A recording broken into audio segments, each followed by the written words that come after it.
All right, well, we are here in sunny Burbank. Are we in Burbank? We're in North Hollywood. North Hollywood. We are in North Hollywood, sunny North Hollywood, California. And I've got Jake and I have Mike McCracken, who Mike and I have been working together since 2020. That's right. On a variety of projects. And one of the things that I wanted to come out here for and make this special field trip all the way to the other side of the country is for a silicone mask making video. Now, as many of you that have been following the channel, you might remember, we were scheduled to do a silicone mask workshop all the way back in summer of 2020. And then things happened and you all know the rest. So, but Mike had actually made a mold and made a cast and everything for that.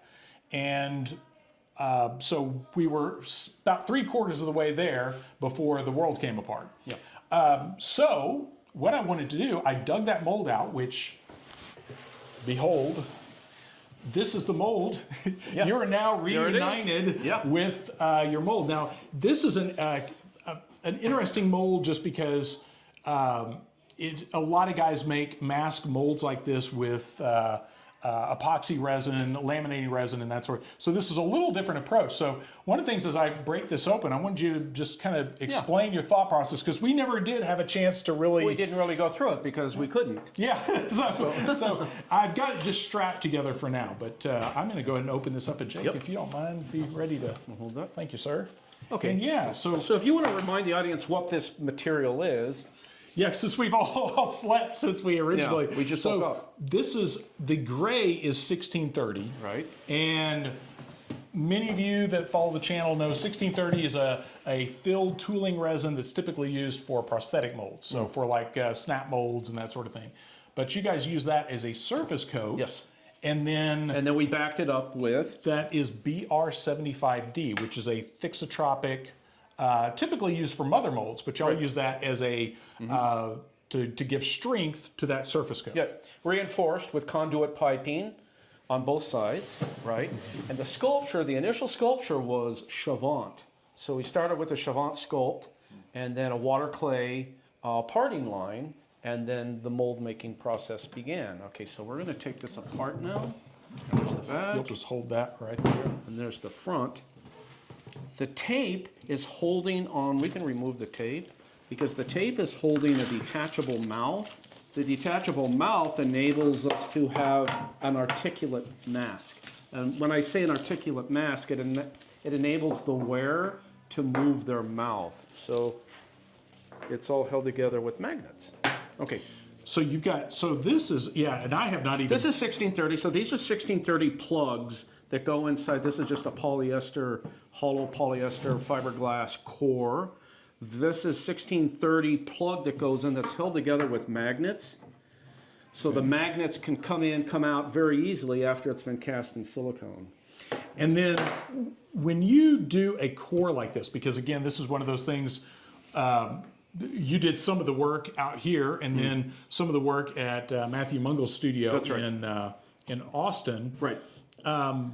When you're doing a core, this is something that is kind of specific to silicone masks where you want that to really grab. Yeah. So when you're just a quick kind of Cliff Notes version for those out there wanting to do silicone masks, is there certain things that you want to do to a generic form to make that fit better? Yeah, there's things you're going to want to do.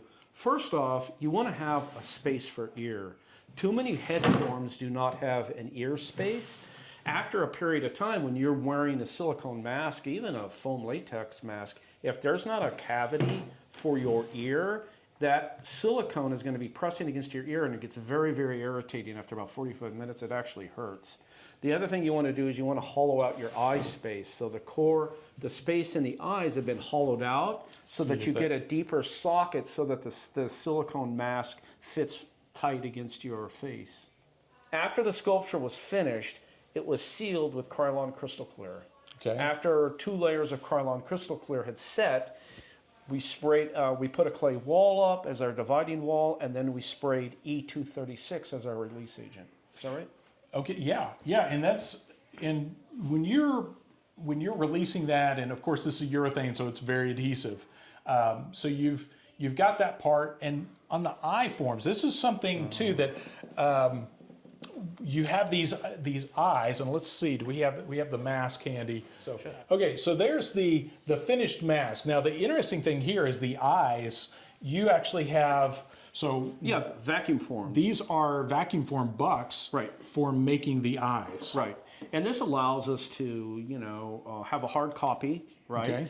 With that hard copy, as opposed to a soft silicone piece, you can get automotive finish, beautiful.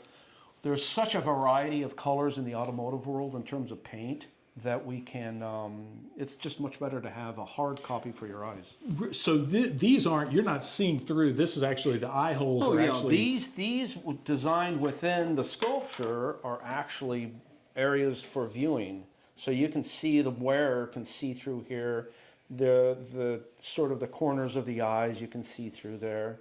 Nice mouth opening for breathing. Yeah, so the visibility is pretty good. I mean, for such an exaggerated head. Now, when you're molding those eyes, now you sculpt it on the forms. Yeah.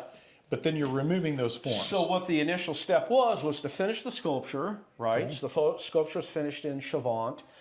Spray 2 layers of Krylon Crystal Clear. That sets. So once that sculpture was finished, the Krylon Crystal Clear has set. I then did alginate snaps. So we took alginate snaps off of the eyes to generate a form, a buck for the vacuum form. Yeah. Okay.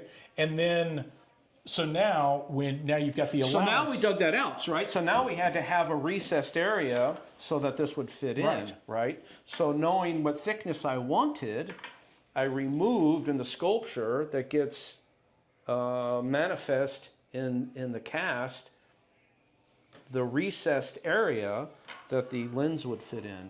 So the lens drops right in. We have a left side, right side. We have left side, right side eyes, so it fits in appropriately, and it drops right into that recessed space. But in the casting stage, a lot of times you actually also incorporate a mesh on top of the right. So we've got armature. Now, very important for a silicone mask is to have, like a power stretch mesh. It needs to have, it's not just fabric, but it's actually perforated. It's like a stretchy 4-way stretch netting that gets pulled over the core, so it reinforces the silicone. And before any of you start questioning Mr. McCracken's bona fides on this alien, I would like to point out that you are kind of the OG on aliens. I am an alien. This is the first time I'm hearing of this. But didn't you and your dad do communion? We did communion. Yeah, that was. And in fact, it goes back even further with my father. He designed and created the prototype for Close Encounters of a Third Kind. So the little characters that are running around was actually my dad's design. He sat with Steven Spielberg for a while, side by side, in the design stage of the Close Encounter characters. Nice. Sculpted the prototype head, and my sister, who was only 6 or 7 years old at the time, wore that mask. I still have that mask. Oh, we should show that. Wow. The original prototype for Close Encounters. Yeah. And she wore that mask in a filmed test for Steven. Nice. Yeah. So Mr. McCracken knows aliens, and this is a and they're real, by the way. I presume as accurate of a this would come from the species blue boys. The blue boys. Okay. Yeah, blue boys. So there's gray boys, blue boys. Oh, that's a thing. Huh? That's a thing. Okay. Yeah. So there's gray aliens. There's there's a whole that whole sort of it's. And that was all based on actually, and not to get too far aside on that, but that was actually y'all did all your sculpts, everything based on what Whitley Streiber. Yeah, Whitley Streiber in Communion. Those are specific. I mean, I'm talking about down to the micron of reality that he had witnessed and that other people had witnessed.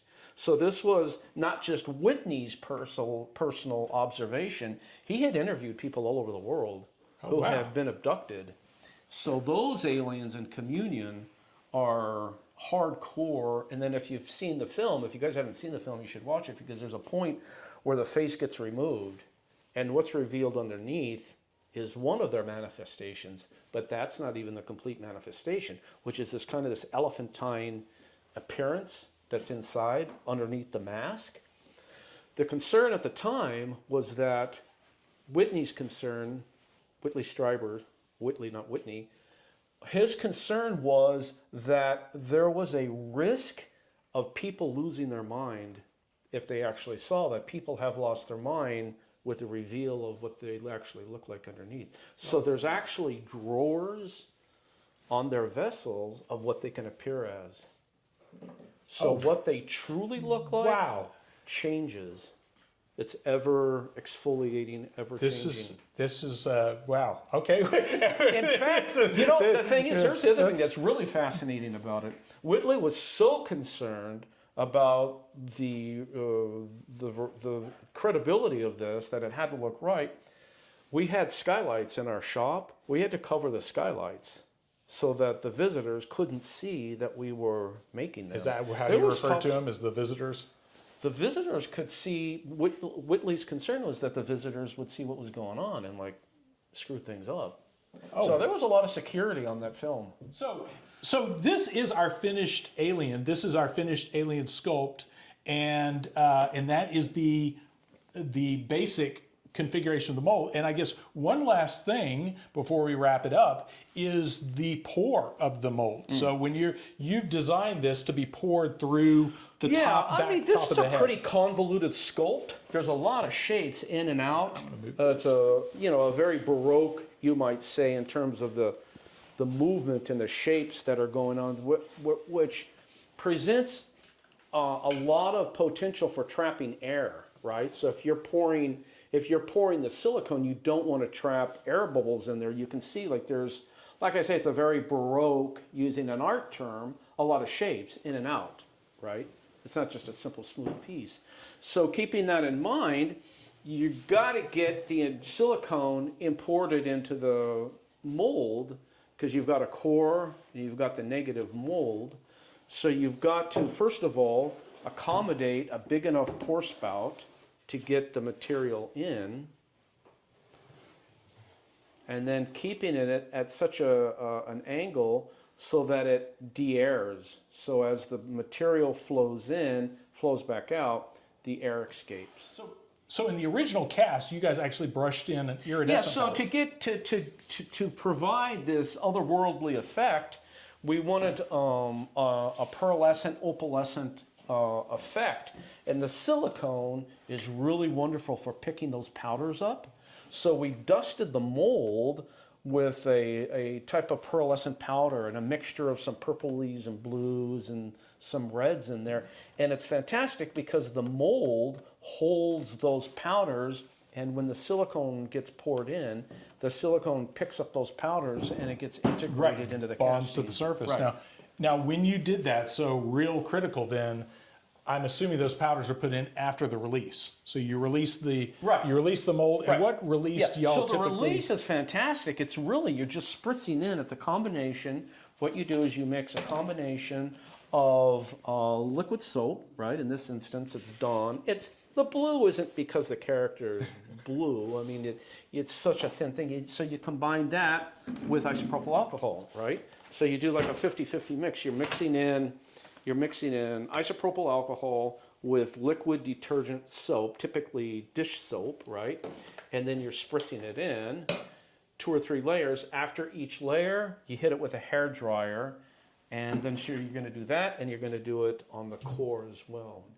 The other cool thing about it is you can wash it off afterwards with soap. So you could also use Vaseline. Vaseline is an excellent release agent for silicone. Trying to get Vaseline into all these nooks and crannies would be a nightmare. Then you've also got the demolding process of when you're going to paint the piece. Yes. Now you got to get the Vaseline off. Yes. Whereas soap, once you've got your casting, you just run it under warm water, rub it off, and your release agent is gone. Excellent. Yeah. So then after the release agent is applied and dried, then you do your powders, if you want the powders. But putting opalescent, pearlescent powders on a piece, dusting in the mold is such a fantastic, a beautiful thing to see. It's really cool how that, it looks totally different than putting the powder on afterwards. Right. When you put the powder on afterwards, it looks like an application. When you put it in the mold, it looks like it's integrated into the actual piece. Here to pour a, Ready to pour one up, Jakey? silicone mask. Oh yeah, I'm beyond ready. Let's do Now, it. now you typically, and that, let me make sure, you know, we're limited to 2 microphones, but our experience is typically foam latex, right? Yeah, you've so I been- do a lot of foam. I still do silicone, you know, Okay. but yeah, I would say most of my work is foam. Yeah. Okay, Jake currently is in charge of producing all of the Wicked pieces for Broadway. nice. So he's running a lot of foam, but he also has deep experience with epoxies and silicones and stuff. Yep. Well, So I will that'll link mold on it. the end screen to my video of Matthew Mungel's workshop because with some of the wicked stuff in there. So Yeah. Yeah, Matthew Mungle was the person that designed and created the original masks for the Broadway show, and he handed off to me once he was ready to leave. So, yeah. So now it's Jake's responsibility. excellent. And Jake is my right-hand man too. I mean, we work together on a lot Yeah, of projects. A lot of stuff. So. All right. Well, gentlemen, thank you very much. Yeah, thank you. Mike, Thank you, sir. Jake, good to meet you. Cool. And this wraps up for now, but stay tuned. We will also be posting a casting video. And this time around, I'm just in town for a little bit, but I'm hoping we can come back again and maybe Yeah. do some more work if you all are interested. I know I've gotten a lot of questions about silicone mask making and all those related things, and this is the guy. So without going into even more probably secret credentials, we'll keep it at that. But Oh, yeah. anyway, thank you very much for watching, and Mike, thanks a lot for Yeah, thank joining you, us, Mitch. and Thank you. Jake. Yeah, thank And again, check the end screen because the end screen I'll link some other important videos related to some other shop culture things with Matthew Mungle and all that. And the wonderful world of silicone masks. Can't beat it. It's a lot of fun. No. Thank you, sir. Not even with a stick. Thank you. Yeah. Thank you.